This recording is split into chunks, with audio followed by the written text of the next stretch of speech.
What up, Jesse? 50JP in the House. Right now, I got something really important to say. This is going to be really, really crazy, but I think it might be true, but it's really, really crazy. Okay, I was reading this. It relates maybe to another story. Maybe I told. I'm not sure now. But I was reading this book called The Adam and the Altatic Ring or something like that, and they were talking about the elements and fire and all of that stuff. And so as I was thinking about that and some other books I read, like Chris, what's that one more lady? I can't remember the titles of these books, but I used to read like a lot of books back in the '90s and stuff. And what's his name? Wesley Cress or some lady? I forgot. Anyway, I was reading a lot of those books, and when I got to that Adam and the Altatic Ring, I think that's what it's called. Something really got to me about balance, and then the subconscious, unconscious, and the conscious, and then then you start talking about the church and stuff, the God, Jesus, and the Holy Spirit, and all of that stuff. So I got to thinking to myself, there must be some kind of connection. And what I believe the connection is there is a balance or something like that. You can stand perfectly balanced on three objects instead of just 2 feet. And then when I thought about that, I thought about the conscious, the subconscious, and the unconscious. And people are always trying to, figure out what the unconscious is. And I believe that the unconscious is there and it's talking to us, but because we're not righteous or not paying attention, or is it too much, or it's too powerful for us, at our stage in our life, that it uses the unconscious to communicate with us. So everything that the use the subconscious to communicate to us. So we're at the conscious level, our conscious level, and then you got the subconscious, which is that voice in your head, and then you got the unconscious. And what it is the unconscious and the subconscious knows each other and they can communicate, but the subconscious know who the unconscious is, and the unconscious, whatever the unconscious says, no matter what, the subconscious is going to do it, because that's just law, righteous, or whatever you want to call it. That's just, it's the easiest way to do things, I guess. And what I believe, I believe that we are all gods. Okay, regardless of your color or whatever, we're all gods and stuff. And what it is what I used to think was that the unconscious God level was trying to get rid of the conscious, the bad self. So it always want to make itself pure. So so they all got together and decided to make the planet and the universe and put its impurities on the earth, or which is us, and then try to instruct us back to it, so that because we got a free will and everything, that the free will that we have, we'll be able to go back to that upper God us, or that God us. And so the other day I was listening to this professor, what is his name, Dr. Oh man, I can't believe I forget his name, Kaba, and he was talking about melanin and the pineal glands or something like that. I forgot what it's called, because I never really remember the names of all this stuff. I swear I don't know why I never remember names and stuff. Man, this guy just, man, these guys on these parks are trip. Anyway, so I was thinking about that, and it was something in there that he was saying about how, he's using the Bible, and, omnipresent and all this stuff, talking about God and stuff. And he said something about melanin.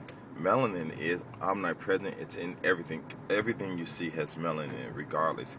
And the darker the substance is, or something like that, then the more active it is. Well, he didn't say that, that's what I'm thinking.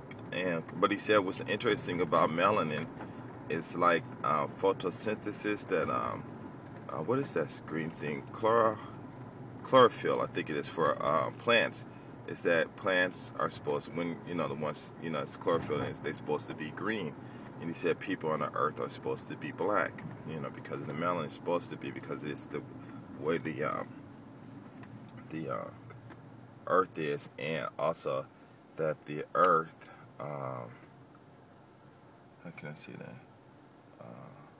And that the earth before was really a hot place, And the reason that white people came along was because black people went up under the ice age and just went through those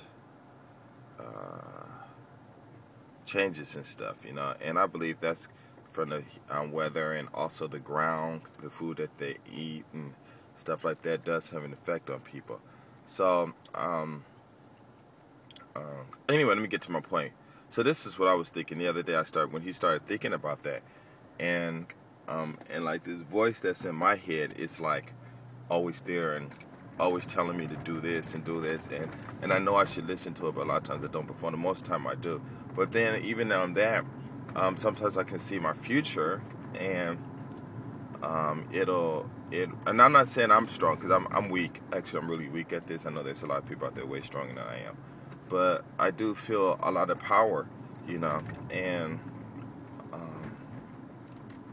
I believe that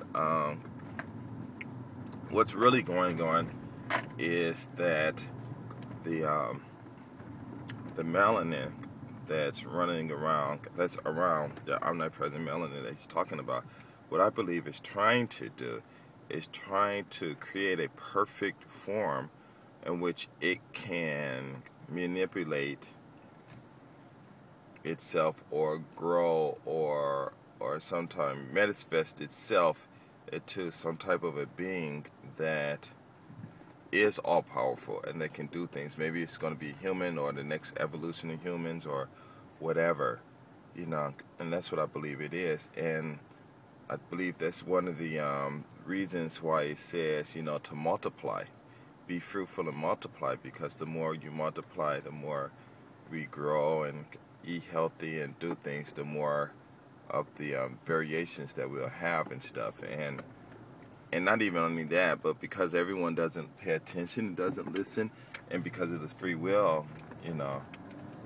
everyone wants to do what they want to do. But the melanin is looking for a person that's has the will to do what it wants to do, and let me get to the sorry about my finger, I didn't notice that. And basically the end result is once that before I used to think it was the other way. Once we start listening to the subconscious and become one with the subconscious, that we'll automatically move up to the unconscious. But I think the opposite's going to happen.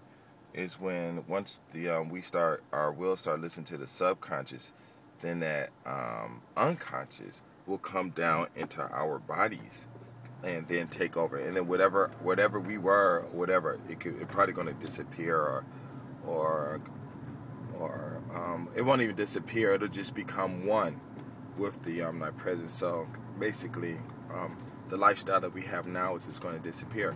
And I believe once that the purity of that melanin is able to come face to face on this earth, and through that one person that eventually listens to it, then you'll see what the Bible talks about a God on the earth and everything. Because once the melanin is within the person and can control the person, then I'm sure it'll be able to control itself, since everything is melanin is in it, and it's that light, and they said, and I don't know, but you guys gotta listen to that video and he'll explain how it operates. But I believe that's what it is, because a lot of things that happen in my life, my life, it's just pure coincidental, everything, there's nothing. Every time I plan to do something, it never turns out the way I want to do it, but it turns out good. And it's just, I don't know, it's just weird, because when I first came out here to Japan, I was married and everything, and I just fell into money, and she wasn't rich or anything, but she did have a business, and I was just, I don't know. But all I'm just saying is that we can all achieve this level, and I think it has to do something with listening to the voice, the foods you eat, the meditation. Basically, the meditation, I believe, more